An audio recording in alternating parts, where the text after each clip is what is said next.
Tēnā koutou, nau mai, haere mai. Hello everyone, welcome to the Walking the Shadowlands podcast. Let me be your guide as we take a walk into the realms of the unexplained, of the paranormal, of things that go bump in the night and haunt your dreams.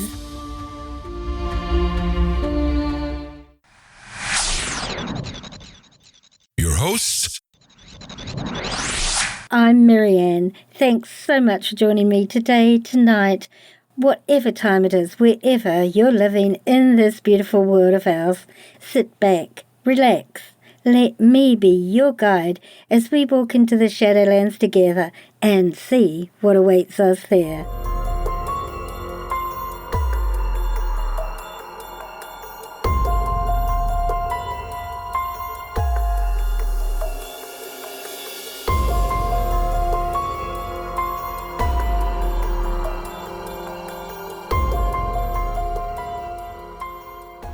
Welcome back, everyone, and a special welcome to any new listeners. This is the second part of my conversation with some of the members of the Murphy family and their very traumatic and terrifying haunting in their home when they were growing up.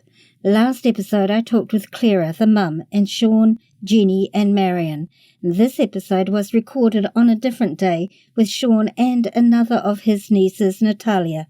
If you haven't listened to the previous episode, then I suggest that you do. It's around 2 hours long and tells of their experiences in the home and how Nat came to live there following her mum's suicide. In it, we also talk about both tragic suicides. Again, I give a trigger warning that we will be talking about Laurie, as her family called her, and her suicide in this episode as well. Because of commitments and timing issues, I was unable to talk with John, who experienced some of the most horrific events. So for this episode, Sean has given me permission to use some of the clips he uploaded to his blog, seanpaulmurphyville.blogspot.com, about these experiences. I've inserted these inappropriate places in the episode. In a couple of them, I've used snippets of the text from Sean's blog because they were appropriate to what we were talking about at that time, and there was no audio clip of them available. Those inserts are spoken by myself, identifying John. Oh, I always forgot. As I was editing this episode, I discovered, to my surprise, a Class A EVP. For those who don't know what an EVP is, it stands for Electronic Voice Phenomena, and it happens when a spirit is able to project their voice onto a digital, these days, or old analog recording device. In my very first season of this podcast, I did do an episode on EVP. For those who want to know more about it, it's linked on this episode's page on the podcast website, www.walkingtheshadowlands.com, or simply look for EVP, Season 1 on any podcast platform if you want to hear it. Class A means it's the best you can get, as clear, or in this case, clearer than a living person speaking with no editing to the speech going to be. So around 55 to 56 minutes in. Listen for that. And it's in response to what Nat is saying. It comes immediately after her talking. It most definitely is not me, and certainly is not Nat or Sean. There is just one word spoken, but it's clearer than me or Nat. Very clear indeed. And I admit, it took me by surprise. Email me at shadowlands@yahoo.com and let me know what you think it says. You may hear something completely different in a different language, or it could simply be in English. I sent this clip to the family when I discovered it and asked Sean if I should keep it in or remove it. Sean asked that it be left, so there's a little extra treat for you all.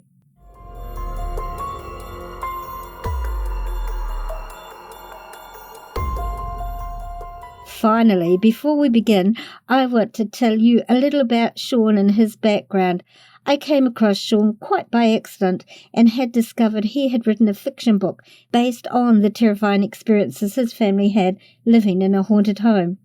This immediately caught my attention, and being the curious person I am, I wanted to hear of his experiences firsthand. So I contacted him, and I'm very delighted to say these 2 episodes were the result. I was thrilled when he specifically asked if I would like to speak to other family members as well. It's wonderful to get different perspectives on an event. I feel it gives a rounder, fuller viewpoint. Sean Paul Murphy is an author, an award-winning screenwriter and an editor. He's written 14 produced motion pictures and written 2 published books, his memoir, The Promise, All the Pros and Cons of Talking with God, and his fiction book, based on the experiences we cover in these 2 episodes, Chapel Street. Both of these books were published by Touchpoint Press. He is known for the following movies: The Encounter in 2010, Marriage Retreat 2011, and Revelation Road, The Black Rider 2014. He has been married to Deborah L. Murphy since September 2000. So, without further ado, are you willing to walk with me back into this part of the Shadowlands and continue our journey there? Then let's begin.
We talked before, but Natalia was unable to be with us due to work commitments, so she's kindly agreed to come in and talk with us now about her experiences in the home.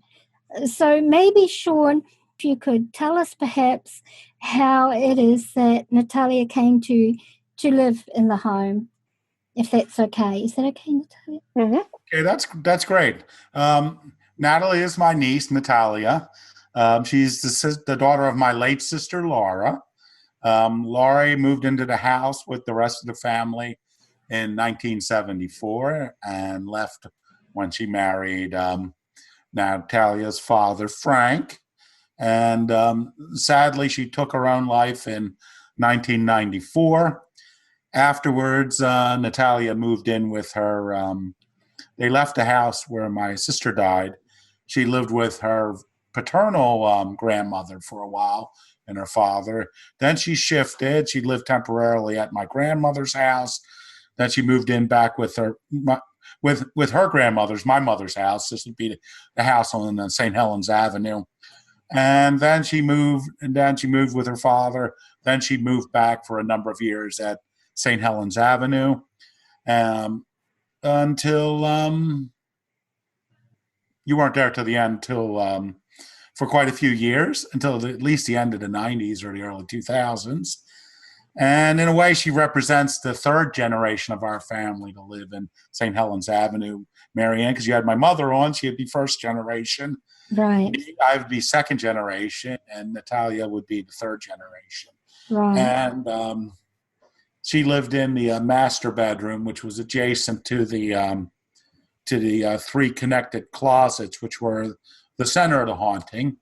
In fact, her bedroom door for a while was right up against the door of the closet. And she's had a very active series of events at the house, a lot of which I didn't know until I started doing the interviews for my blog.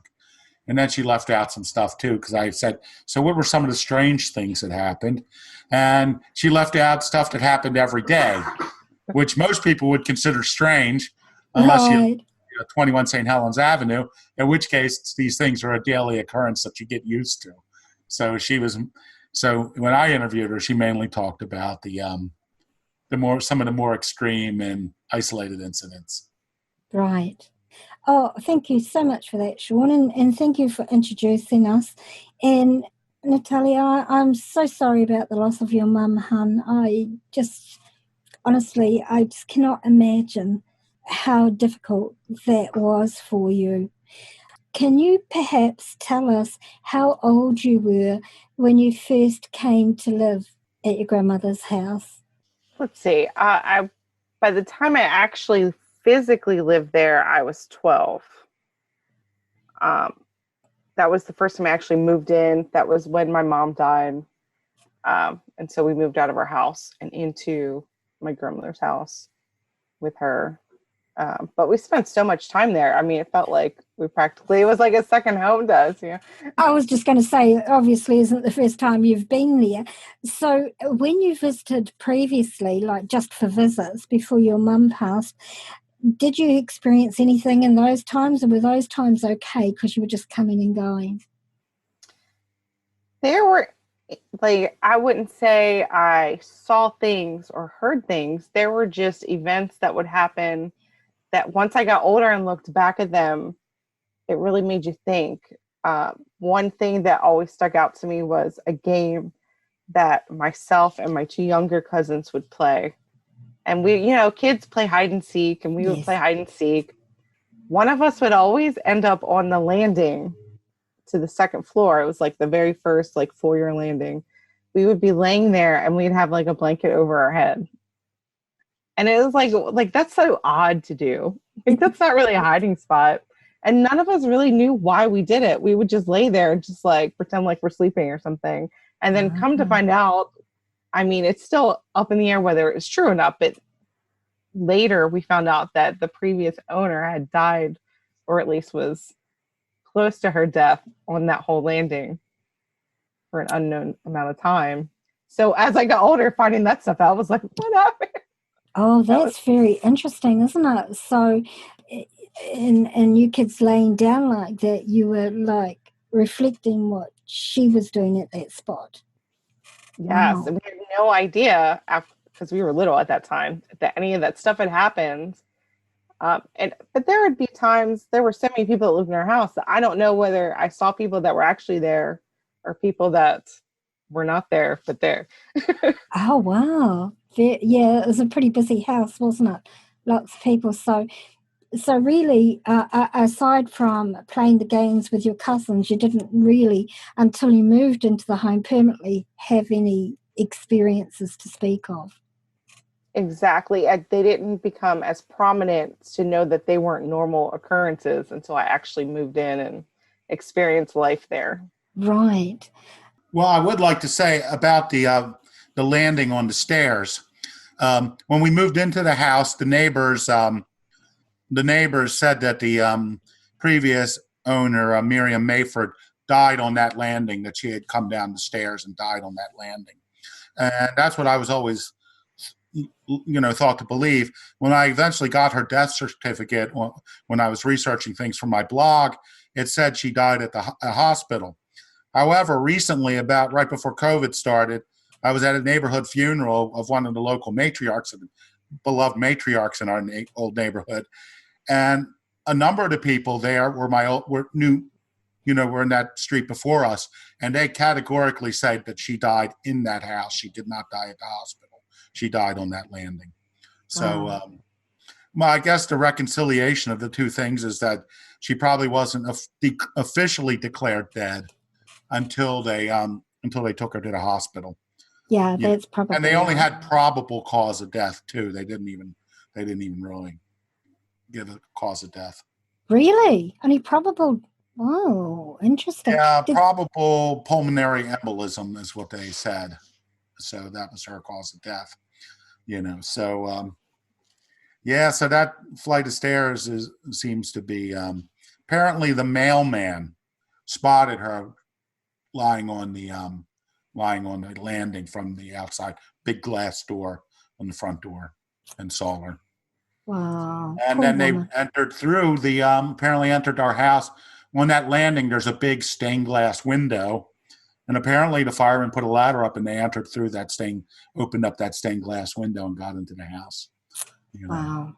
I guess it wasn't locked, and the door probably was. Right. Wow. That's kind of sad. I did want to bring up at that point that you know, I'd always heard that rumor, and then I saw the death certificate, wondered about it.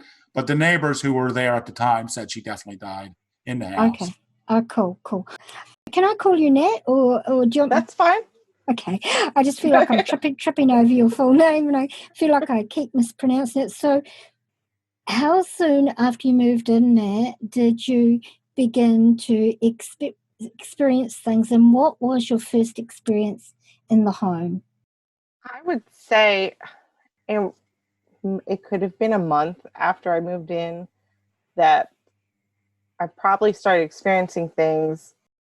John, as a young kid, I don't know, early memories, that was always kind of something coming up the steps behind you. Something kind of creepy in the corner watching you at night type thing. It's hard to say.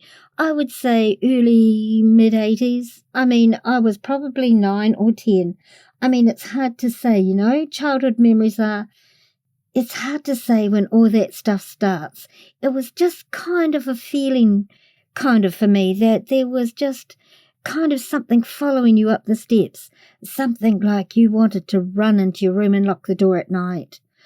I always thought that was kind of weird. I always locked my bedroom door when I lived in that house. I don't know. Things that now would probably say are like shadow people type stuff. Just maybe not a full form or full figure, but almost like a cloak type person standing like 6 or 8 feet away from you across the room, not quite in the corner. You could tell they were out in the... It wasn't like a shadow in the corner. It was kind of 3-dimensional. There was always some weirdness about being there. Yeah. Before I lived there, my cousins and I, we'd only play on the first floor. We would never go up to the second floor or even the third floor. A, because that was all the bedrooms and we didn't have any reason to go in there. And B, it really freaked us out. So we just never went up there. So when I finally moved in, it was just so awkward to be like up in the place that like we didn't go that much. It was so weird being there and it just didn't feel right. As a kid, you can't really put in the words what it is that you're experiencing. You just know something's not right. So when I initially moved in, I moved into probably the larger or the master room with my grandmother. So she had her bed in there. She bought a day bed and she put it in there too. And so the way the day bed was positioned, my feet would be at the main door to the room. Right. And then right behind my head was the closet, the bedroom closet door. And then right next to that was like a French door that went out into a sun porch. So right off the bat, that closet was always the place that always freaked everybody out. It just didn't sit right. I mean, it would always be kind of cracked. It would always be like at least 2 inches open, and it would just be darkness in there. And you're just like, something's got to be looking at me. So right off the bat, those things would happen. But one prominent situation was one morning my grandmother was getting up to take me to school. And it had to have been winter time. It was dark when we got up. And so she wakes up and her bed, when I wake up, her bed would be right in front of my eyes because the room's not that big, but it would be right there. She woke up and turned on her nightstand light and got up to go open the bedroom door. Well, she had been by the bedroom door. I saw her at my feet. And as soon as I opened my eyes, there was a face right in my face, but it was like upside down. It was almost like if someone was coming from the closet, leaning their head over and looking almost nose to nose with me. And I just opened my eyes and I froze and I was like, Grandma, what is that? And I didn't say what it was. I didn't say what it looked like. She just said, close your eyes and it will go away. And that's all she said. I don't know if she ever remembered saying that specifically to me, but it's like she knew what it was. I didn't say what it was. It freaked me out. And I was terrified to open my eyes. And from that moment on, anytime I was asleep, when I would wake up, I would kind of like peek my eyes open a little bit because I was always afraid to just open them because I was convinced it was going to come back and like be there again. That was probably the only physical manifestation I've ever seen, but it was not clear. Like I couldn't tell you what facial features, if any, it had, but it was a face, but I don't know what kind of face. Right. So just to clarify, your bed was out from the wall. So there was a space between your bed head and the wardrobe. You could walk behind it. My bed, it was just a wall. There were two doors and there was a wall, and my bed was along that wall between the two doors. So the head of my bed was like right there at the door to the closet. Oh, got you. I kind of had in my mind's eye that your bed was kind of in the center of the room somewhere, and it was. So I was just clarifying that because if I thought that, my listeners might have had that same idea as well. Sure. Okay, so that would have been pretty terrifying to see, and apart from the shock value, you obviously felt fear from it. I definitely did. I was scared to open my eyes again. I was scared to get out of bed. My girl was like, you just got to do it. It wasn't like this long conversation that her and I had about it. Yeah. It was just, she was just kind of like, close your eyes. It'll go away. We got to go to school. Right. So you don't know if your grandmother actually saw it either. I don't know. And, even after all these interviews, I still have never asked her if she ever saw that. If she even remembered that. I don't know. I'm sure she probably watched my interview, but I don't know if she ever. Did it appear in any sort of full apparition, or was just this like cloaked figure that you would say? It was always kind of a cloaked figure, I think. It didn't really, it just kind of stayed, you could say, at a distance. It never really got close or anything, but it was definitely there, just kind of watching, I always felt like it was just kind of affirming itself, kind of showing you that it really kind of was there. Now, did you get any indication that it was either male or female? I never got any indication. I never considered it male or female. To be honest, I never really put a gender to it. Did you put any do you think it was human in nature? I never thought it was human. Whatever happened there, I don't think it was human. Wow, interesting. That's really interesting. So that was your first experience. And then how did it progress from there for you? Dad, of course, at that time, also, you're processing your mother's death. So you had a lot going on for you at that point in time. And so these experiences would have compounded everything for you. And it must have been just such a tough time. It was very difficult, but in my child mind, I never equated the two to being like the same experience or related to each other. Right. Probably at least a prominent experience, and I've talked to Sean about it, and we have a hard time of placing whether it happened before I moved in or after I moved in, was the experience I had in the third floor attic. At the time, at least at the time that it happened, my grandmother loves to sew. She has a sewing room. She makes all these great things. And it was on the third floor of our house. And so there was one occasion where she was on the first floor and she needed something. And she's like, well, it's upstairs in my sewing room. And she had me go get it. And I was like, I don't want to go get it. But I went to go get it because she told me to. Yeah. So I just run upstairs. I get all the way up. I mean, it's a couple flights of stairs. I get upstairs it was in the front room, the room that we affectionately call the hellhole. And as you walk in, it's a really small room. You have to go like around the door, and behind the door is a closet. So I'm going around the closet. I'm looking for this thing that she wants. And the closet, because it's at the attic, it kind of goes down the side. So if you walk into the closet, you're looking at the back wall, and to the left, it goes down into the attic. Right. So I'm looking straight ahead, looking through her stuff, and I hear this noise out of my left ear. And so I look over, and all I see are these red eyes, like probably a foot away from me. And all I hear is hissing and red eyes. And I just freeze. And I'm like, what is going on? Like, what? Like, you can't figure out what it is. All I see is eyes. I don't see like a figure, nothing. So I just like back out of the room without taking my eyes off the closet and just book it downstairs. Didn't go downstairs and tell my grandmother I saw something. I was like, you have to go get it yourself. Wow. I didn't say, girl, there was something up there. I said, you have to go get it. I'm not going back up there ever again. Wow. So you just saw these red eyes. You didn't see blackness, just the red eyes. Wow. That would have been really terrifying. And of course, that was meant to scare you. Mm-hmm. That was the intent of that entity, was to scare you. Yeah. How horrible was that? I mean, that was probably the scariest event I had. And I guess as I got older and got more accustomed to things, I just was kind of like, you're not really going to scare me anymore. Really? Because after going forward, as I got older and the longer I lived there, things didn't scare me as much. Like, it wasn't a jump factor. It was just kind of like, whatever, like, leave me alone. Wow, that's pretty impressive. And of course, you probably got a lot of that attitude of your grandmother, the way she handled it as well.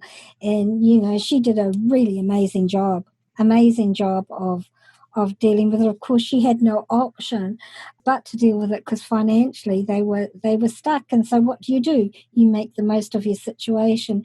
And I think the feeling that I get is that her attitude really made a difference to how you dealt with it as well. Mm-hmm. I definitely think so. Yeah. So what other experiences happened to you? Like, you saw the red eyes, Mm-hmm. you saw the face over you. What other sort of things? Like, what were the day-to-day things that happened?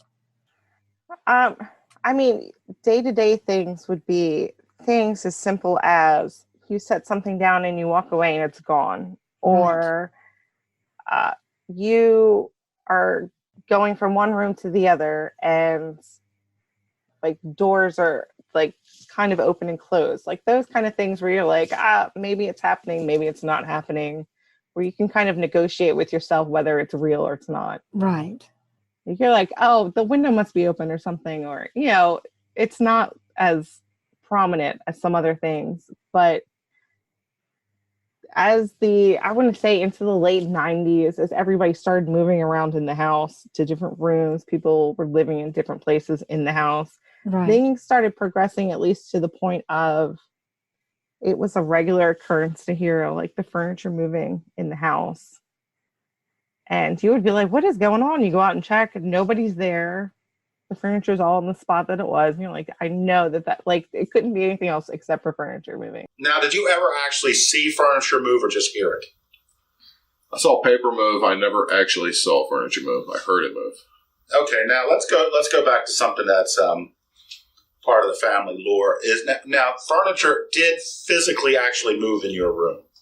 Yes. Can you tell us that story? Joe and myself. Scott Sims? No. It may have just been Joe and myself. Baltimore didn't have an NFL team at the time, so we would always just watch whatever games were on. We always got the AFC games. We were watching it, I don't know, whatever the big teams were at the time. I think it was Buffalo playing somebody else. It probably was. They went to the Super Bowl all those years. Anyway, we were watching it, and my father was always watching downstairs. Joe and I both went running downstairs to say something about the game. We knew he was watching it, big play or whatever. As soon as we got down to the bottom of the steps, boom! I mean, just a crash was heard upstairs. So we all kind of stopped, talking about whatever it was, the football game or whatever. And Joe and I went back upstairs, and we couldn't get my door open. And we couldn't figure out what was going on. And we kind of went out the window in Daddy's bedroom and went around the roof, opened up the window of my bedroom and went in, and the weight bench, which was kind of, next to the door, but the weight bench, the weights, the bars and all that had fallen into the door and were barricaded in a way so that when you put a chair behind a doorknob so that they can't open the door. Like, it was all placed in a way. It was wedged in place. Yeah. I don't see how that could have fallen like that. That was the most, I would say, memorable time that happened. I mean, there were times that, like, the dresser would move. You'd go upstairs, the dresser would be away from the wall. You would hear things like, stop. You go up there and look, and yeah, sure enough, the dresser had moved away. Or back then you had big giant tube TVs, and I always had a big TV. So that stand with the television on it was probably 200 pounds or something, It had slid away from the wall or something. Okay. Like, it took two of us to move it back, But yeah, no, that one time with the weight bench, I guarantee you that Joe would verify that. Yes, he was talking about that with me on Facebook about that. I remember we looked at Daddy, and Daddy was like, Did he go up? No, he didn't go. I mean, it was just a big play or whatever in the game, so I'm sure he was much more concerned about that. So, as I moved out of the larger room with my grandmother, I moved into one of the front rooms. And so this room is at the very top of the steps. And the house is old. It had all the original doors. So none of the doors would actually close all the way in the house. That particular room, the door, even when it was closed, you could probably still see like an inch around the door. You could see the light on the other side of the door. My grandmother always kept this light at the bottom of the steps on. And so as I would be in my room doing whatnot, because it was a given that if you were in your room, the door was closed and it was probably locked because you didn't want to leave it open and let, I don't know, whatever could happen. Right. It was like a safety barrier. So I'd be sitting in my room doing whatnot. And it was a pretty regular occurrence to see like shadows come across the doorway, like, because the light would actually be blocked out and then it would be back. And you're like, maybe I moved the wrong way. So you would start moving to see if like, maybe I just leaned a little too much. And you're just like, it's not my room. I don't care. Hey, do you mind if I jump in and ask Nat something? No, please do. But Nat, you were also one of the people it actually spoke to on a semi-regular basis. Oh, thank you. This is true. I wouldn't say like we didn't have conversations, but it often called my name. But it would sound like my grandmother all the time. Right. So she would either be at the grocery store or she'd go away for the weekends. And I was at school or at work and didn't know. And I would hear her calling me all the time. But she wouldn't be there. Right. So that was like a regular occurrence. And Marianne, sorry. I was going to say, here's something interesting because we were trying to consider this within the family itself. It would use my mother's voice, and I think you've heard my mother's interview that it used other voices as well. Yes. But it always used my mother's voice with Natalie. And when I was talking to Natalie in the interview, she said you would think that if it wanted to freak me out, it would have talked in my mother's voice. Yes. So I remember hearing that. Yeah, so we were debating that within the family, and I think my mother had the explanation is even though this thing was definitely malevolent, I think, my mother's explanation was it probably spoke in her voice because it wanted you to interact with it. If it spoke in the voice of someone who had died, you would definitely know it wasn't that, And I do think that the more you interacted with this thing in the house, the more you strengthened it. And so at least that's my theory, So Nat may want to talk more about that. And also, Nat, didn't he used to get in bed with you too? So also. Great segue. Great. So, well, I guess we're going to talk about that one. So there was oftentimes, if you were to look it up now, they would call it, I guess, night terrors, or there's some name that they call it. And I've watched all the stuff and I'm like, I don't know that was the same thing. But there were often times where you would be laying in bed, whether you're laying on your side or your back or your stomach, and you would feel like just, how somebody gets in bed next to you, you feel all the pressure moving. And you would feel that. And then you would feel like, something was like hugging, like spooning you. It's like, don't spoon me, dude. Get off of, like, whatever it is, just get off of me. And you would just freeze. Because you're like, do I get up and like scream, or do I just sit here and just let it happen? I'm like, you don't know. Yeah. There were yeah. often times I would get up and be like, I don't know what's going on. You need to get out of my room. Yeah. That's so the technical term for that is incubus and succubus.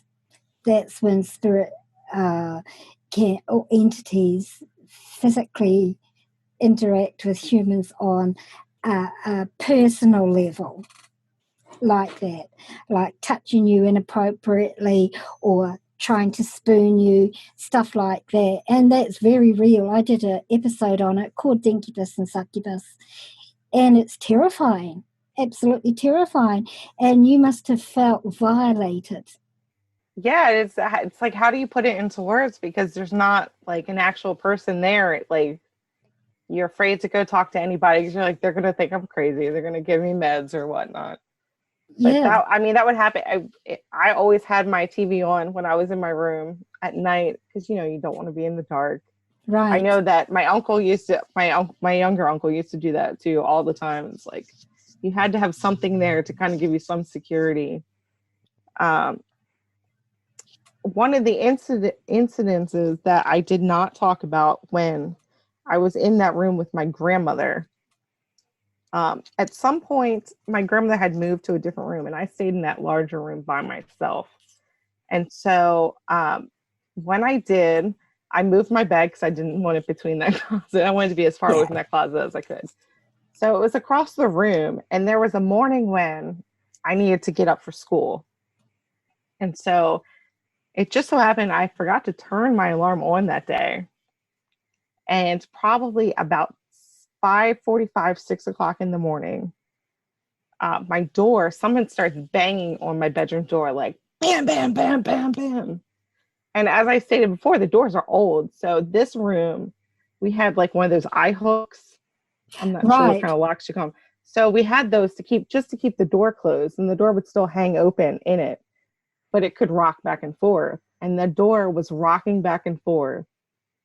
And I was like, it's going to come off the hinges. And at the time, my other uncle, I guess Sean has told you, he had mental issues. Yes. And so I totally thought it was him. I was like, he's having an episode. That door is going to come off the hinge. She's going to come in here. I don't know what's going to happen. Bam, bam, bam, rocking on the door. So I just go up to the door and I put my hands on it. I'm like, please don't let this door open. I'm not prepared to deal with my uncle. I was like, my grandmother's going to hear this any minute. She's going to be out here. She's going to hear it any minute. And she was just in the next room over in the hallway, and she heard absolutely nothing. Oh. And so I'm just standing there, and I'm like, I know she's going to wake up. I know she's going to hear this because she sleeps as light as a feather. Right. And she didn't wake up, and it just stopped. Because I was just sitting there like, please stop, please stop, please stop. And it just stopped.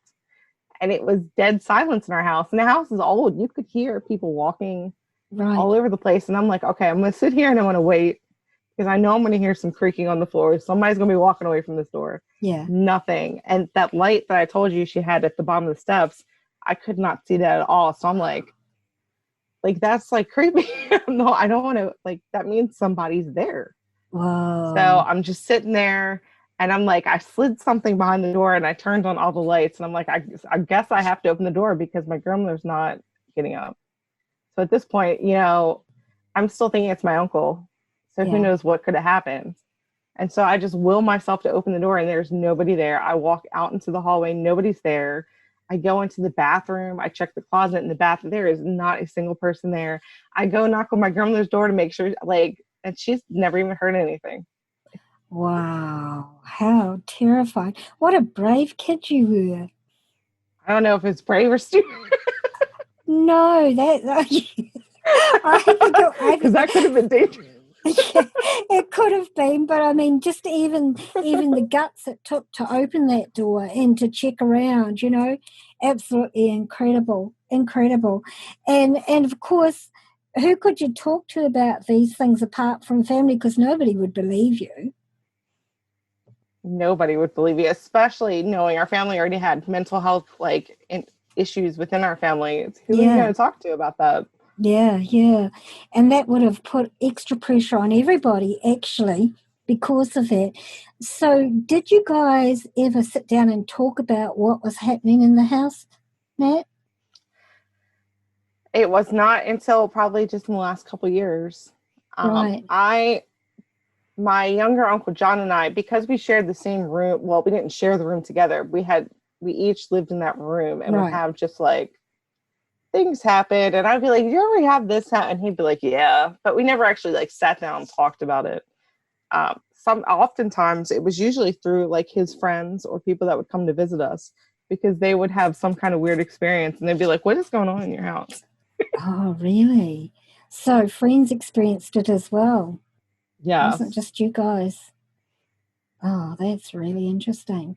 So it was just a whole pile of things, one after the other, pretty much. Mm-hmm. And this continued on until you left the house. Yes, I moved out in 2005. I moved out, and that was after my grandfather had died. And I remember I don't know if Sean had this on film or not, but closer to my grandfather's death, he never would come upstairs. His bedroom remained on the first floor. Right.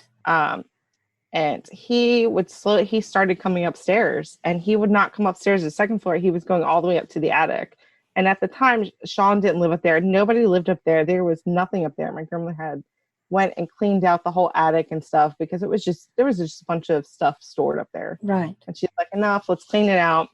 So he would go wander up there. And I was like, why is he going up? Like, there's nothing up there. And he never had a room up there or anything. And he would go up there and just start talking to people. And I would creep up to the attic door to kind of like feel like, who is he talking? Like, what's going on? What's he doing? Yeah. And I tried to creep up a couple of times, and he actually did like scream it. Like, he was like, don't you come up here. I was like, how'd you even know what's coming up here? Like, because you know how you are when you're younger, you figure out how to walk around the house without people hearing.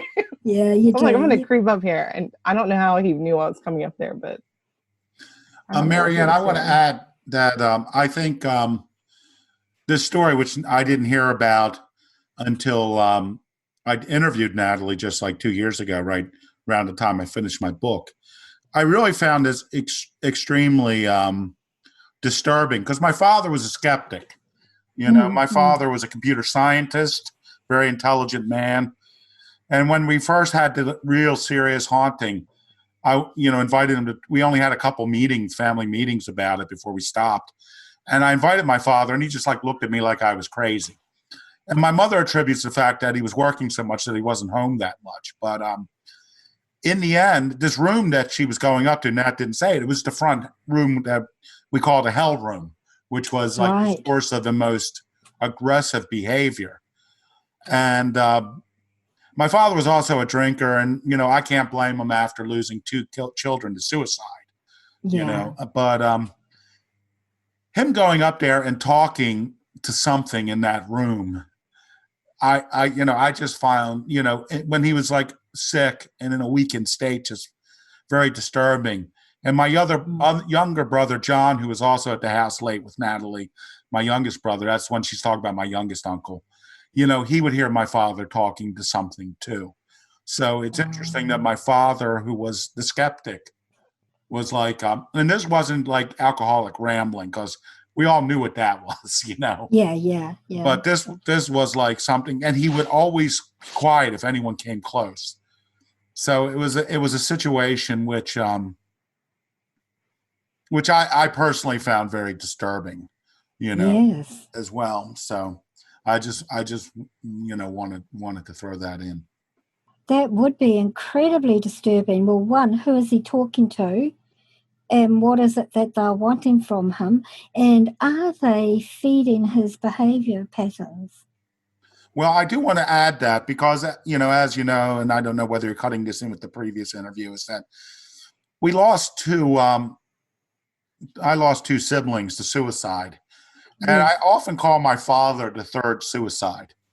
Yes. Because he essentially was drinking himself to death, though he kind of stopped drinking a little at the end.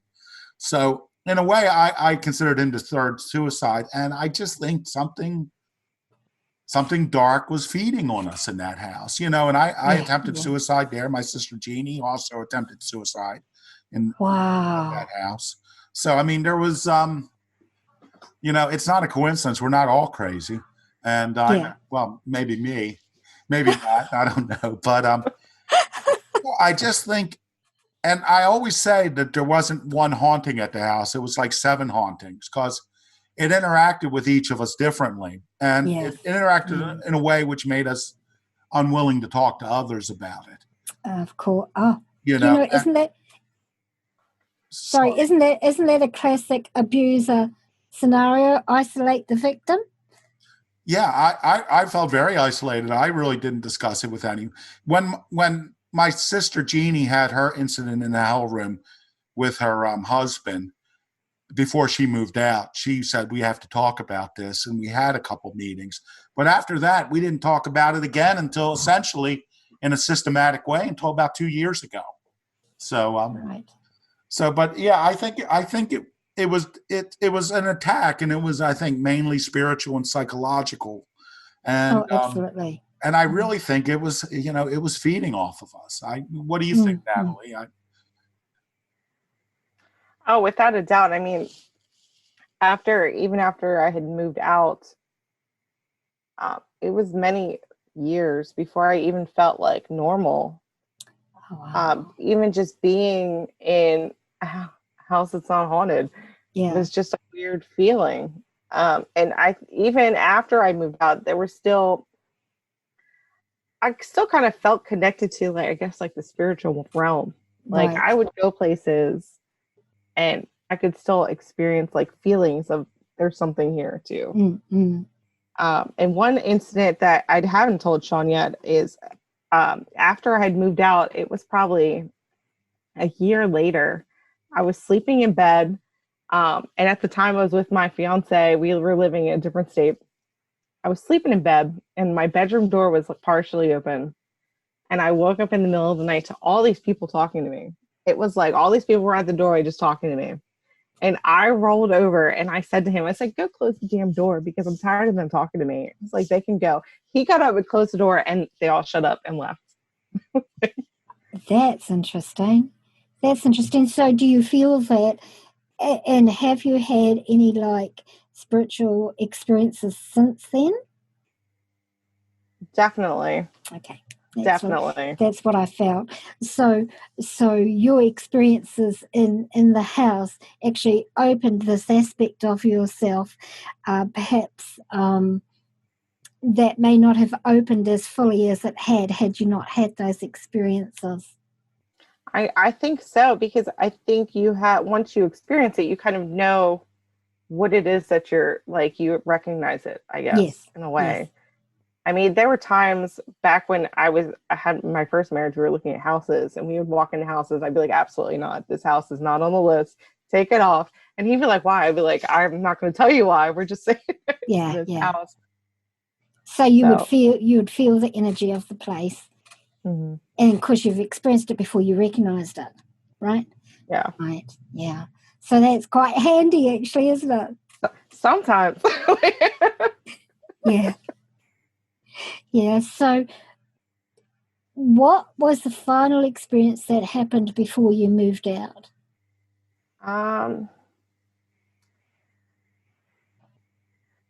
It's hard to say which one would be the final experience. Probably the recording of the EVPs was close to one of the final experiences, because at that point I was like, I'm tired of living like this. I want to get to the bottom of it. I need to tell you where to go because you're messing up my life. Like, I was at that point. Right. Just drowned out from all the just being on edge all the time. So this had to have been after my grandfather died, because it was only me and my grandmother and my Uncle John that lived in the house. And so we would sometimes go to my aunt's house for dinner, my grandmother and I. And I was like, you know what? Today is the day we're going to do it. I got like this little old recorder, one of those big old things that's really loud when you record. I was like, this is what I'm going to use. I got a tape. I got like a 90-minute tape. My grandmother went to my aunt's house. I said, oh, I'll meet you there. Because I was like, I had a plan. I'm going to record this. I watched The Ghost Hunters. I had the whole thing down. My uncle wasn't home. I was like, it's perfect conditions. It's night. There's not a lot of traffic. Nobody's home. Good deal. So I ran upstairs. I put that recorder down. I was like, peace out, ghost. I'm going to get you today. And then I went to my aunt's house for dinner. And the whole time I was like, I wonder if the recording's done. I kept looking at the time. I'm like, I wonder if it's done. And it was done, but it was dark. So I was like, I have to get home. I have to see if there's something on this tape. And it was dark when I got home. And I was like, oh, do I have to? I sat there. I was like, do I have to listen to it tonight? Like, is it a big deal for me to go get this? Can I wait until the morning? Yeah. You do something like that. You have to like. Yeah, I you ran do. upstairs. I grabbed the recorder. I was like, oh, please don't follow me downstairs. I put it on my stereo. Like, those big stereos that had like the big speakers. I had them all over my room. Turned it up all the way. And I'm just sitting there doing my thing. And all of a sudden I hear like noises on there of like people moaning and stuff. And I was like, what? At the time, then my Uncle John was home because this had been a couple hours later. I run downstairs like, John, you got to come up here and listen to this. He's like, what? I was like, you just have to listen. Tell me what you think this is. So he comes upstairs and he's like, what is this? I was like, this is recorded in the attic. And he was like, don't tell my mother you did that. He's like, she's going to be so pissed. But it was a good couple minutes. Sean has it posted, I think, on his blog of what the actual EVP sounds like. Oh, But it's sure? obviously, it's really like, it needs to be like cleaned up because the sound of the cassette recorder is really loud on it, but you can still hear the noises behind it. Yeah, I'll send you a link to it. It's really only a minute of the recording, or I think it's about a minute. The tape itself was kind of a pariah. I know that she took it over to my aunt's house and played it for my nieces, and one of them went running from the house and she couldn't play it. She brought it over to my house where I'm here with my wife Debbie, and we only got a couple minutes into it till Debbie made us turn it off. And it ended up when it moved. My mother, her grandmother, was very upset that Nat had gone up and recorded this because she was under the impression any attempt to communicate with it strengthened it. Certainly didn't want to do that. And and for this, I was trying to find the original tape because this was like a recording of a recording, and it's only a snippet of it. Right. And apparently, it was at my grandmother's house in a box in her garage. And not this Christmas, but last Christmas, my other nieces, they looked for it because they thought they were the ones who put it out there, and we couldn't find it. So we don't have the whole tape, but I will send you this little snippet we have of it, and feel free to use it if you want. And, so it's got so much background noise, but I mean, this was a completely empty room. So any sounds on it, you're like, I don't know where they came from.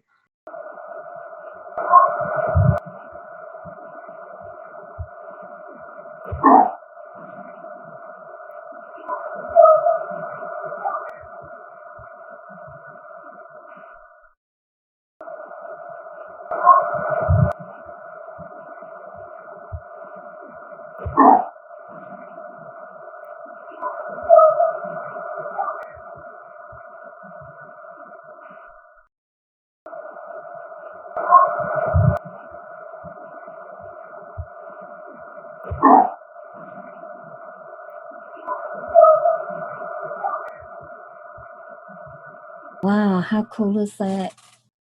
But my grandmother was very mad that I did it. Oh, I can She imagine. was mad at me for a while. Yeah. Because she was like, why did you go? Everything was calming down. I was like, I'm not the one that's going to make anything happen. I mean, it's going to do what it wants to do. Yeah, exactly. And so when you finally left the home for good, did you feel like a weight had been taken off you? Did you feel liberated or like something was missing? It was like, I still felt like something was watching me all the time. 'Cause one of the things that you always felt like in the house is that something was constantly watching you, like all the time. Right. So that feeling it took a long time for that feeling to ever go away. And every now and then I have that feeling and I'm like, look, I'm not playing these games. If that's not something good, you got to get out of my house. Oh, good for you. Good for you. Yeah, it's a feeling of not being safe, isn't it? that feeling of being watched, well, which of course you were in that house, by these entities. Yeah. It's like the watched, or like something's going to jump out all the time. You just like you feel like you're anticipating like something's going to happen, you know? I know. John, I never felt safe when it was around at all. There was no way to get away from it. I mean, you would be so scared that there wasn't much you could do. Like you see it in the movies when people get so frightened and they freeze, you know? And it's kind of, fight, flight, or freeze. Right. Absolutely unsafe feelings. So I totally get that. And you would have felt on edge the whole time, even if you weren't consciously aware of it in that home, knowing that something could happen at any time. It would be like living in a war zone for all of you, really. I mean, it really, like the day to day, you kind of just get used to. But once you leave and you go to a place that doesn't have those experiences, you're kind of like, what did I live through? Yeah. Like, how did I get through it? Exactly. And there was a couple years ago that the house was for sale, and Sean was like, oh, let's go look at it. I was like, absolutely not. Like, I'm not, I'll see it from a distance. That's all I want to do, because it was just, even sometimes when I go home, I drive by that house, or because I'm just like, I wonder, like, do I still feel that way? And just driving by it, I'm like, I know it sees me. I'm like, I know, let's keep the pedal to the metal going. Right. Recognizes your energy. Yeah. And of course, there's always the possibility that if you went back, you could take it with you. Yes. Which my husband now, anytime my grandmother gives me anything, he's like, was this from her old house? Oh, wow. Like, we're not, no. Wow. Yeah, Marianne, I just want to say that what I call, it's interesting because there's like different periods for different people. But in the late 80s, at the height of the like haunting, the poltergeist, when it seemed to be at least more active. I remember I was single, and sometimes coworkers would have me house sit for them. And I remember, I had to house sit at this row house in Baltimore. It was like a townhouse. And I got there. I was there for like 3 nights, and it was really weird the first night.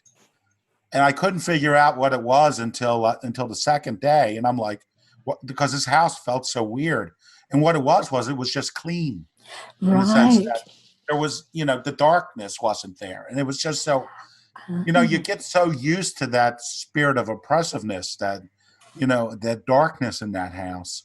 It's like the air you breathe, and you don't see the air you breathe. But when I was at that other house, it was really different, and it was noticeably different to be in a house not like that one. Wow. And I think I said in the first interview that eventually I was troubled less by it, because through prayer, I was able to seal it out of my room, the back attic bedroom. But and I hate to say that, it's, since it wasn't bothering me, I didn't take an interest in it elsewhere in the family. Yeah. So for me, like, the haunting was essentially over, other than one big showy event right before I left. But it was still bothering other people. It just wasn't, openly bothering me anymore. So Right. What was the showy event before you left? It's funny. It was an event just like similar to one Natalie discussed, and my brother Mark would tell you of another one that these were not the same event. Was Natalie heard this as well?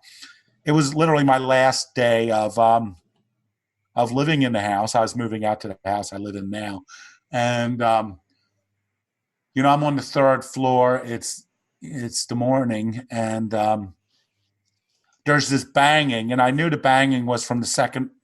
There's a doorway that leads up to the 3rd floor. There's a doorway, a stairs, a landing, and another longer stairs that lead to 2 bedrooms on the 3rd floor. Right. And there was this incredibly loud, fast banging, horrifying banging on the bottom attic door.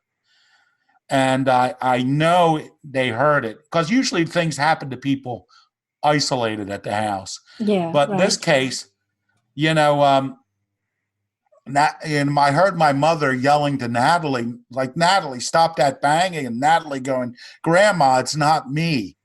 And I got just chills just at remembering that. Wow. And so, but that was sort of, I joke about it. I said that's his way of saying goodbye, kill you later. And but it was really terrifying. And my brother had another experience.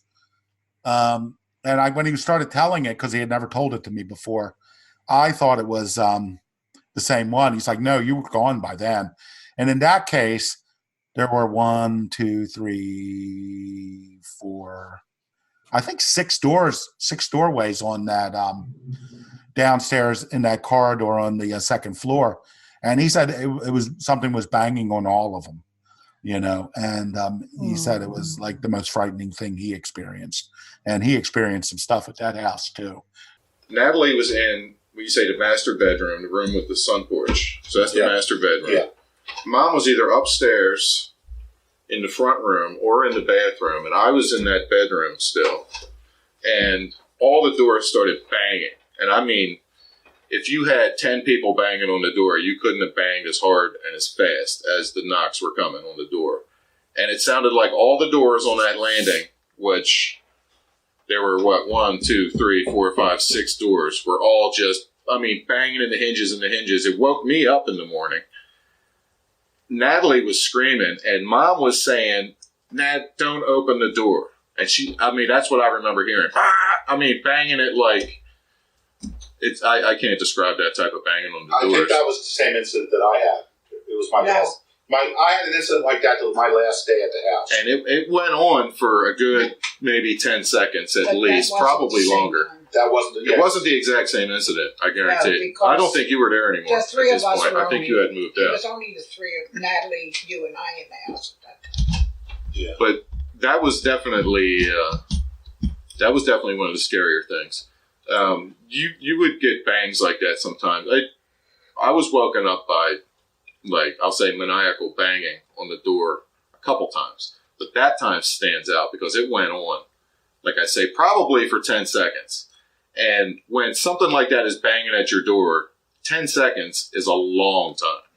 Okay? That is, if you can count to 10 seconds and imagine, the sound of a dozen maniacs trying to break your door down as you wake up out of bed, that's terrifying. But, so that was like my last day, and it was sort of like a showy event. Normally it's the entity could be a little more subtle than that. I think it was most damaging actually when it was subtle, because you couldn't see what it was doing to you. Right. And that affected you more mentally. Yeah. Yeah. It was definitely an entity, from what I've heard, that liked to play mind games, liked to get into your mind and create these terrors for you that made you question yourself, made you question your sanity, made you question what you're experiencing. Was it real? Wasn't it real? Is that how you found it, Nat? Yeah. Absolutely. You're really like, there's no way I'm experiencing this. And like I said before, you would kind of be like, oh, well, it had to be a window. Or, you try to rational it out to be something. Yeah. Like it can't be what you actually think it is. Right, because that doesn't fit. That doesn't fit in what is the paradigm of belief. Yeah. It doesn't fit into reality. Yeah.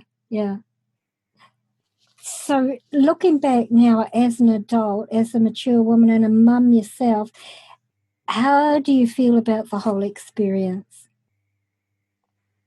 I don't know how I survived the whole experience. Yeah. And, it makes me a little more sensitive to, it's natural for kids to have like nightmares and to think that there's ghosts in their room and stuff. But like for my kids, I'm like, what do you say? Like, I'll question a little bit more because I know that I experienced some crazy stuff when I was little. So I'm like, this better not be coming back. Yeah. Let me find out. I guess there's always that fear in the back of your mind, isn't there? After living through something like this, what if? Yeah.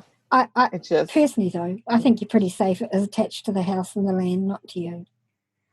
I absolutely think so. Mm.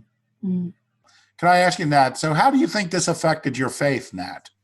Oh, good question. That was actually my wife's question. She asked me while I was on mute. Yeah.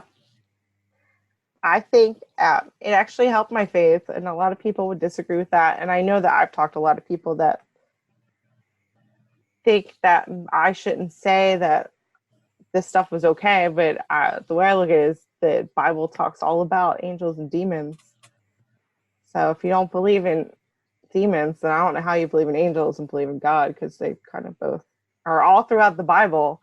So I think it just helped my faith. It helped me believe in God a whole lot more, because I feel like I experienced evil way more than most people would have. Right. So that affirmed your belief in God.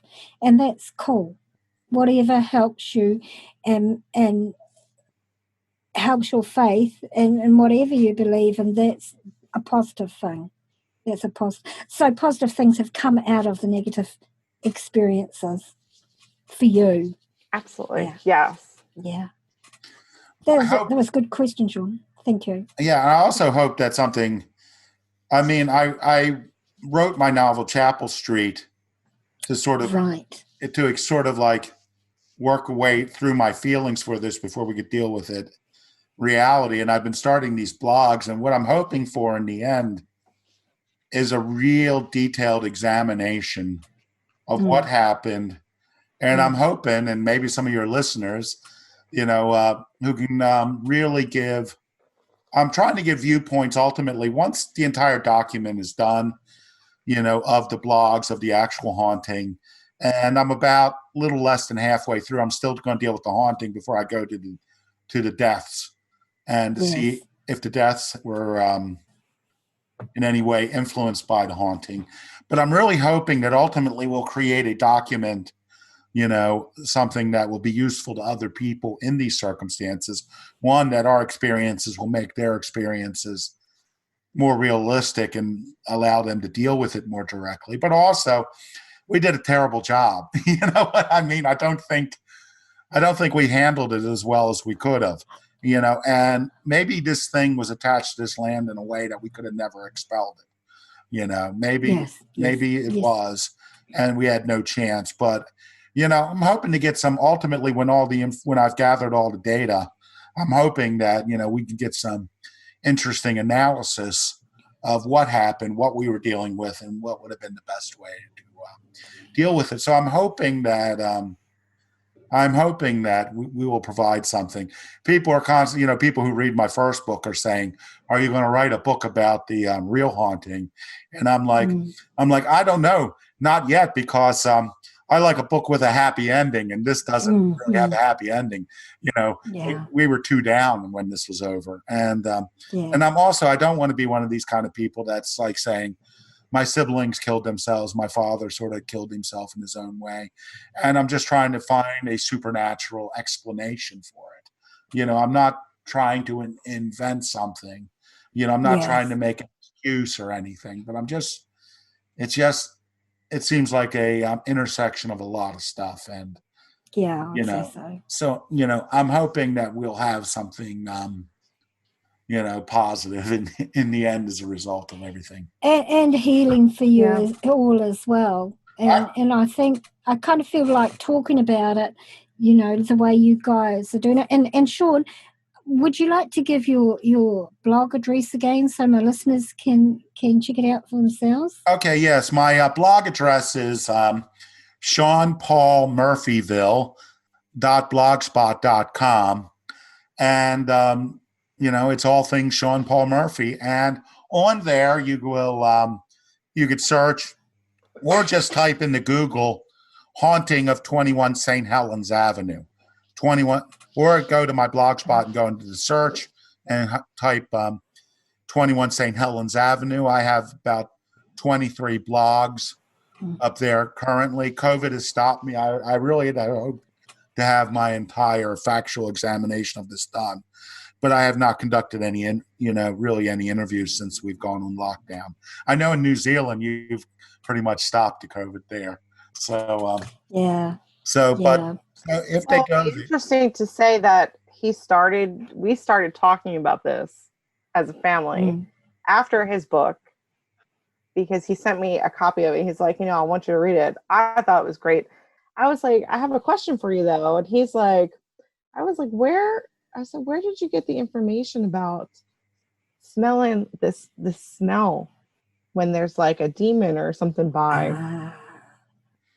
And he was like, I don't know, I just felt like I should write it. And I was like, well, That's actually it's factual. kind of curious that you did, Mm. because that's something I experienced, especially after my mom died. I smelled that for like a whole month. It was just a rotting, corpsey smell that was like, it was like stuck in my nose. And so that's what Sean and I started talking about, things that happened. And he's like, well, maybe we should all get together and start really talking about it. But I was like, where did you get that from?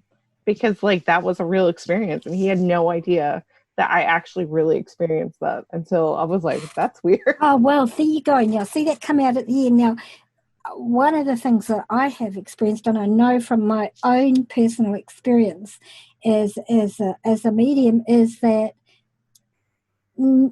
entities that are more negative do have an odor. Often it smells like cat pee, or it can smell very rotten, but it's an odor that they let off and they can't help it. They can't disguise it. Yeah. It's part of their energy vibration. So the fact that you brought that up, great point. And great that you obviously were listening to your inner knowing, Sean, when you wrote that. Well, yeah, I will say if you read my book, Chapel Street, on Amazon, Touchpoint Press, pretty much every person in there is based on somebody real. It's really exaggerated. I mean, the book is really exaggerated. The end is really over the top. Nothing like what happened at the end of the book happened in real life. But the smaller things, the relationship things, the character Lenny, and the book is really about two brothers. One, Rick, who is very much like me, and another character, brother named Lenny, who is dead, who's very much like my brother Mark. And I think anyone who reads that book who knew my brother Mark will definitely see my brother Mark. Yeah. It's a good book. But a lot of the things in there. Oh, did you say it was a good book? Yeah, it's a good book. I really enjoyed it. I really enjoyed it. Well, thank you very much. And as I was reading, I was thinking, oh, yeah, this would be a great movie. This would be a great movie. And actually, like the mausoleum stuff, that was very, very good. Very well. It's a great book, listeners. It is fiction, so it's not the story of the hauntings here at 21 St. Helens Avenue. Thank you, at 21 St. Helens Avenue. But it is based on based on people, and it's a good book. It's a good read. Well, the main event of the book is the guy walking out on the balcony to kill himself every night. And if you remember from my previous interview, that's inspired by the real thing. Right. When I was climbing out of that attic, I woke up every night, at 3 a.m. climbing out of that attic window. Had I... Oh, really? Yeah, I would hit my head because it was a wooden window frame. I'd either hit my knee going out that window or hit my head on it. It would wake me up. And that's how I knew what I was experiencing was real and wasn't just mental. Wow. And I've never slept walk. I haven't done it since. But, it was either 3 nights in a row or 5. I honestly can't remember. So, but I think it was more than 3. And that's when I really got into prayer and tried to seal my room, because that's like when you finally, it's a psychological attack, but it was really showing its hands there. And that's why that and an incident my brother had where he was literally picked up and thrown. I think the upstairs front bedroom, as we say, the hell room. Yeah. Certainly the center, maybe of it or whatever. There was a short period of time when I thought it would be fun to go up there. And I, took some stuff up there and tried to stay up there a couple of nights. But I would always either end up on the couch or, camped out back in the bedroom down there. I mean, like as a, I don't know, maybe 12, 14, teenager or whatever. Because it was a cool room. It had the sloping ceilings, and you had the great view of the street from up there, And it was private. It was away from the rest of the house for the most part. It was quiet up there. But yeah, it was definitely creepy up there. I don't think I ever spent a whole night up there. Both of those closets up there were terrifying. That little cubby hole was really scary. Just the fact that, it was, I don't know, it was always just so dark in there. in that little corner where the cubby was, and it had another weird cut up into the ceiling that just kind of made that really dark over there. Yeah, and I had a really, probably the most realist experience I ever had in that house happened in that room. There used to be, I'm guessing this is before, it's probably right before Jeannie moved back, because I'm guessing they probably would have redecorated it a little bit. But it was basically an empty room. Like I said, I had a little bit of handful of things up there. It was an empty room. It had been painted already, because if you remember, it was painted all. Dougie painted it with black line, white, and then sprayed it was black white, lines. and then it was black all over, and it was like a zigzag, crazy pattern, whatever kind of random pattern on the wall. It had already been painted. Yeah, it was gray with like gray tones, like on the woodwork and stuff. And then you had the mirror in the center of the front wall. You had a window, and you had mirrors on either side of the window. And then on the one side, you had photographs of old sports teams. Maybe it was Mark's, Dougie's, Sean's, whatever. Anyway, they were hanging up there, and they were old, washed out, photos. And I can specifically remember standing there looking. I don't know why I was up there, but I was up there. I was young. Like I said, it had to have been before Jeannie moved back. So I was probably 11 or 12. Maybe I was 13. I don't know. I was standing up there looking at the photos, and I was always trying to find, whoever it was, trying to find the person in the photo. It was a whole team of kids. And I remember almost getting like hypnotized by the photos, just kind of zoning out for a second, and a hand on each shoulder lifted me and threw me into where the photos were on the wall, like off of my feet, boom, into the wall. And I remember coming off of it, stunned, and I said, "Sean, that's not funny." And quickly realized Sean wasn't there. Nobody was there. Obviously, you weren't there. You would, probably remember responding to something like that. And I remember it all clicked in my head that I could see the mirror. I could see the doorway of the hell room behind me into your room where your door was open. So nobody came through that doorway, because I would have seen it in the mirror. There was nobody in the room with me. Something definitely grabbed each side of my shoulders, lifted me, and threw me into the wall. So that happened. I was probably, I don't know, at least 150 pounds or something. So it's not like I was light, and I didn't stumble. Wind didn't do it. I don't know. I didn't slip, trip, fall. So that is the experience. A lot of the other stuff, maybe I could say it's mass hysteria. Maybe I could say, yeah, everybody's crazy. Maybe I'm crazy too. Maybe it is a hallucination. Maybe it is a more natural explanation, which is something I've been always looking for, which helps to explain my belief or lack of, maybe you would say. But that one thing really stands out to me, because I can't explain that one away. It made me think that perhaps my sister and my brother Mark were influenced by this thing, towards self-destruction. Because if I'd have gone out that window off that third floor, the right thing right out is like a flat roof for the sun porch.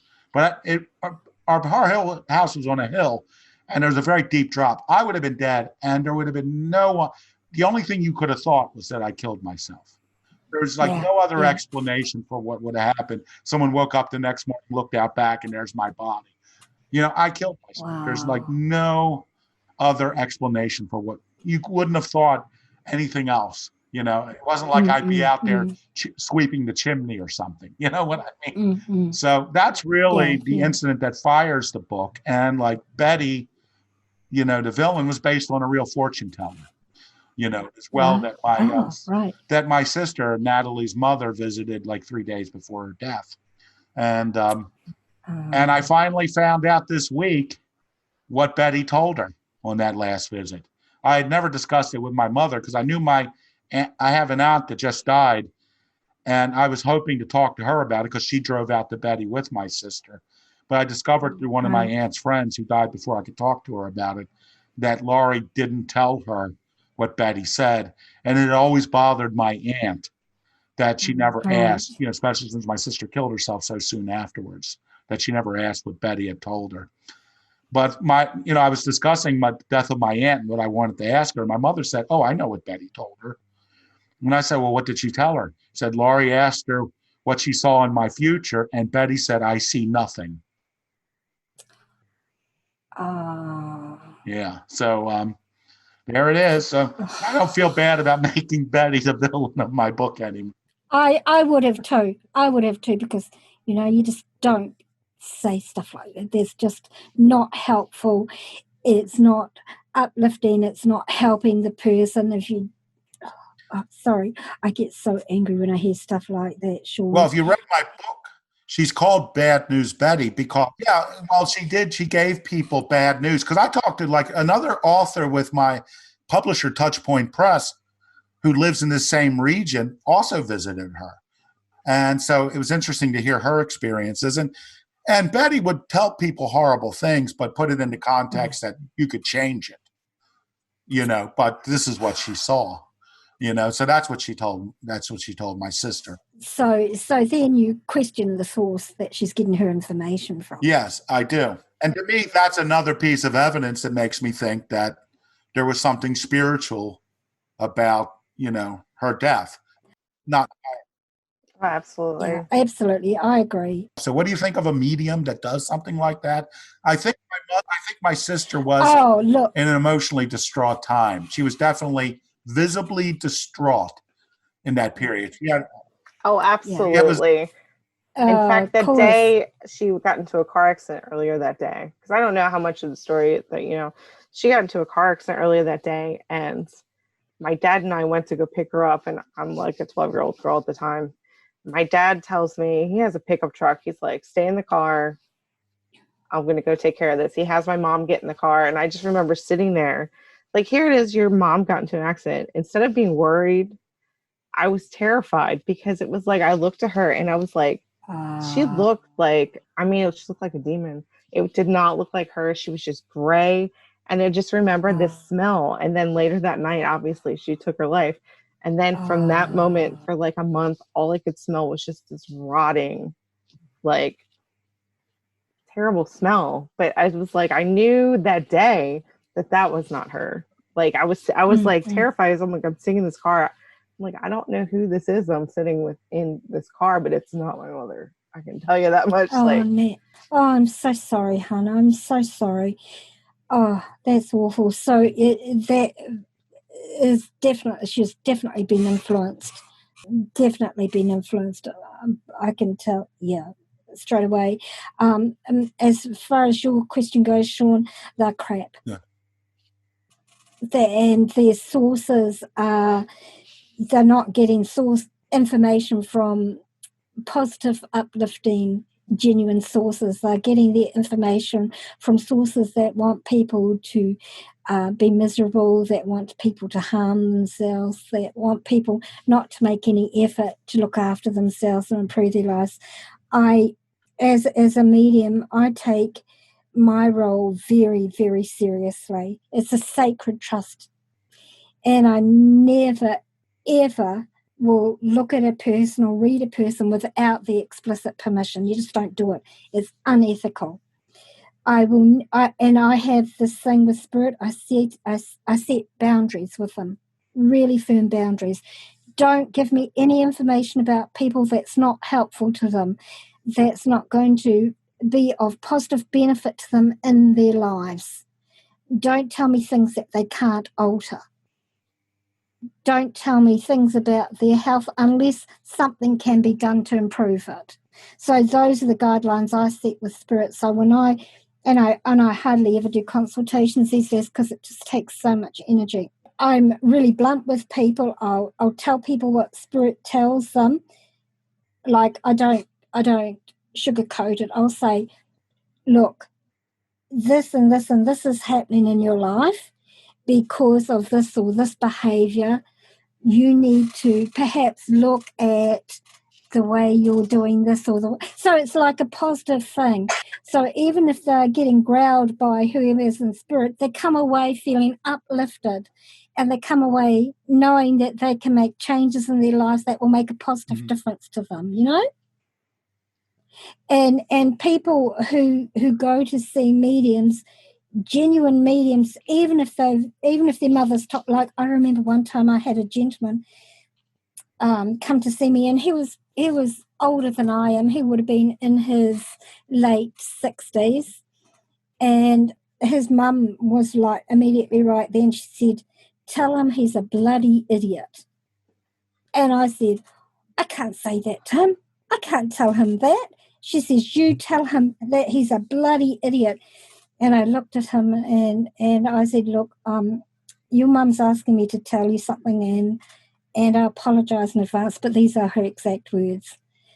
And he burst out crying straight away, and I felt so rotten because I never try to hurt people, or, I try to uplift and comfort and give hope.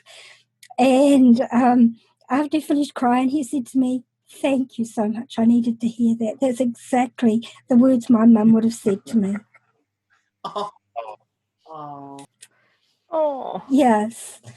So I've learned, like, you have to have really firm boundaries. And like, I run a Facebook group called Walking the Shadowlands, from which the podcast started. And in it, I help people as much as I can. Like, people come to me with their spiritual issues or spirit issues or just questions in general. And I always try to be positive, and I try to give them tools so that they can help themselves, because people are so quick to give their power away to others. And so I like, even cleaning your house from energies, you don't have to get somebody in to do that. You can do that. You don't have to give your power away. It's all about intent. Intent is the key, the absolute key. And so that's how I work.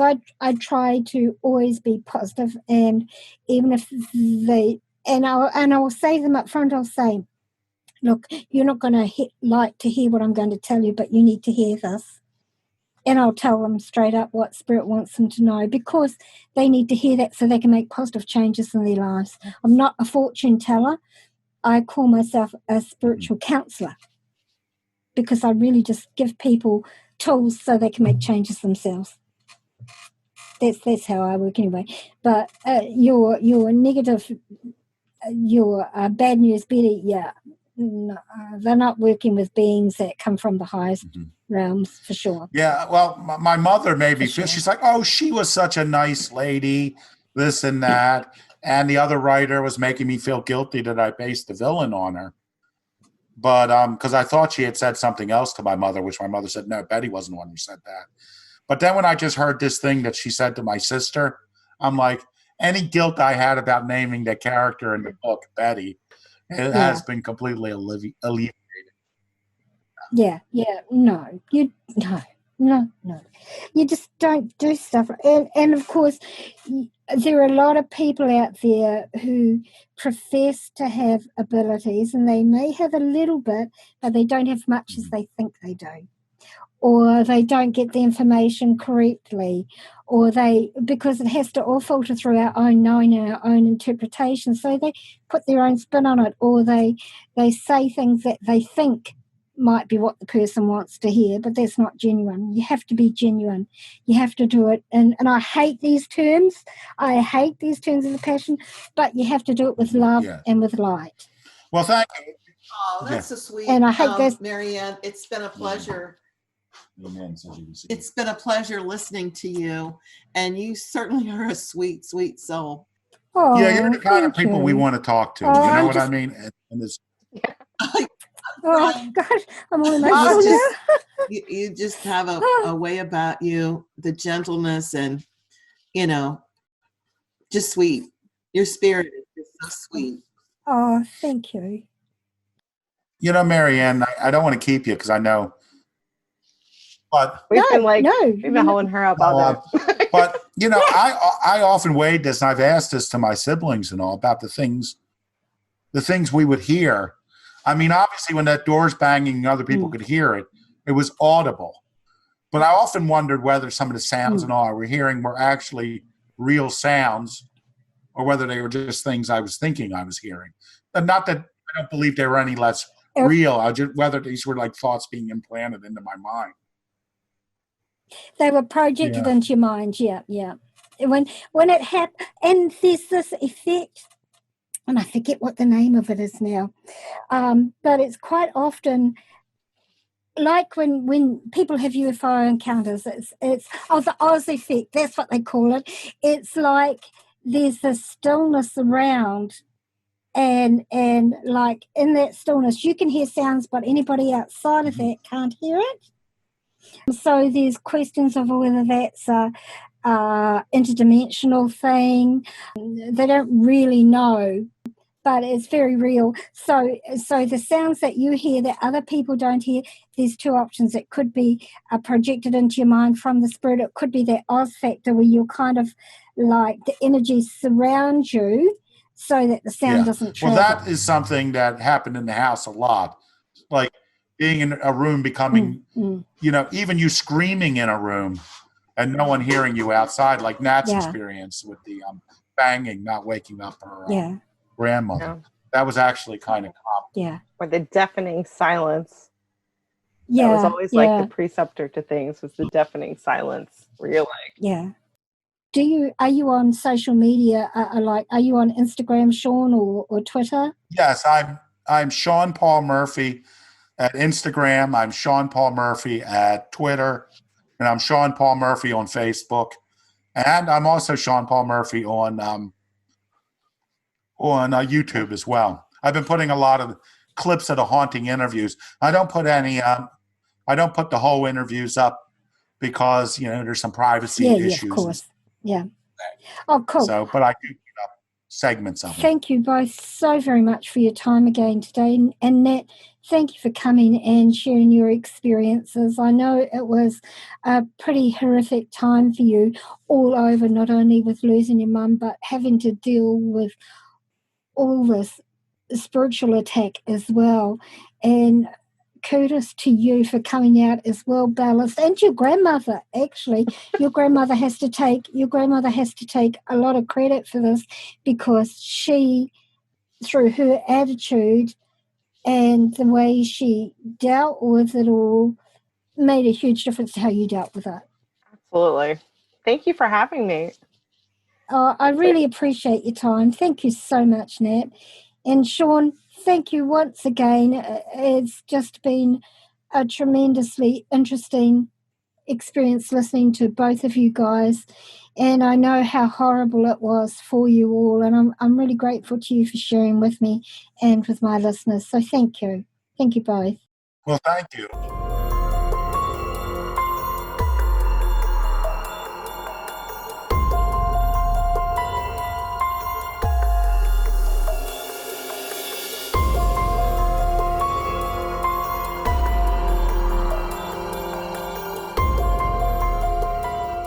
I have enjoyed my time talking with Sean and his family, both on and off air.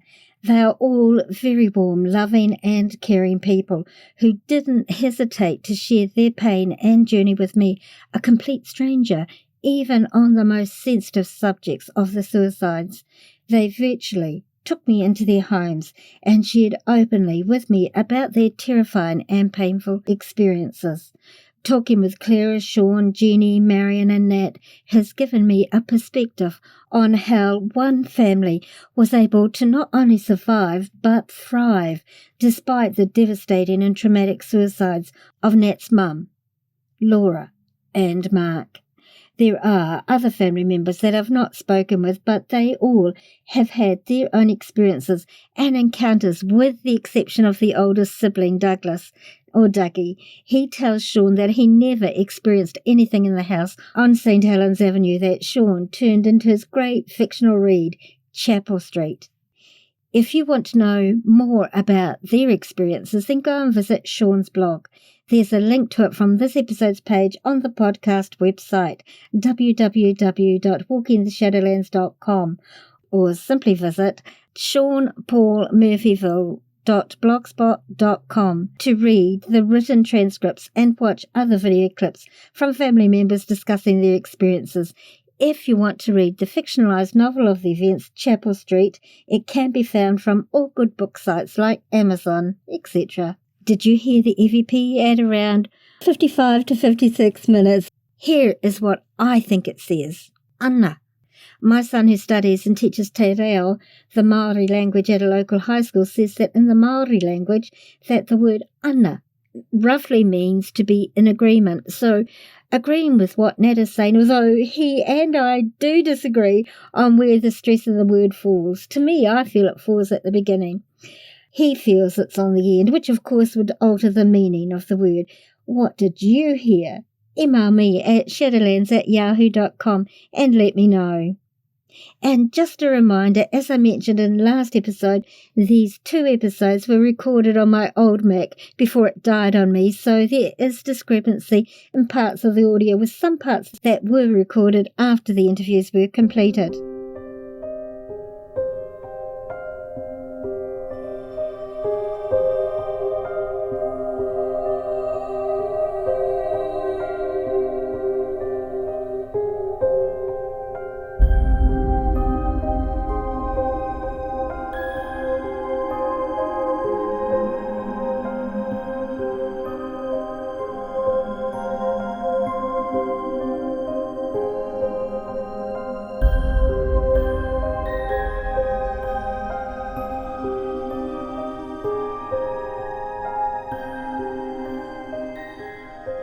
Check out our Facebook page, Walking the Shadowlands, our Instagram feed of the same name, and our Twitter feed at Shadowlands10. Check us out on TikTok under walking_the_Shadowlands. Like and follow for teasers of our upcoming episodes. If you enjoyed this episode, then please leave a positive rating, and don't be shy to leave a written review on your chosen podcasting platform or on the podcast Facebook page, Walking the Shadowlands.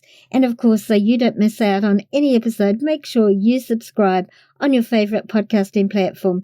This podcast is available on all free podcasting platforms, including iHeartRadio and Pandora as well. Also, if you have Alexa, simply say these 4 words, open Walking the Shadowlands, and Alexa will play our latest episode for you. If you don't have a smartphone, then you can listen to the episodes from the podcast website, www.walkingtheshadowlands.com.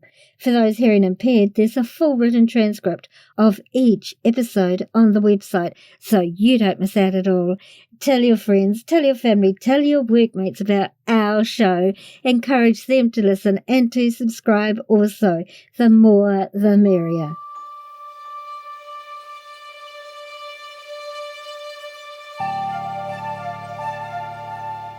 Thanks for listening to this episode. Ka kite ano, oia koe. I'll see you again.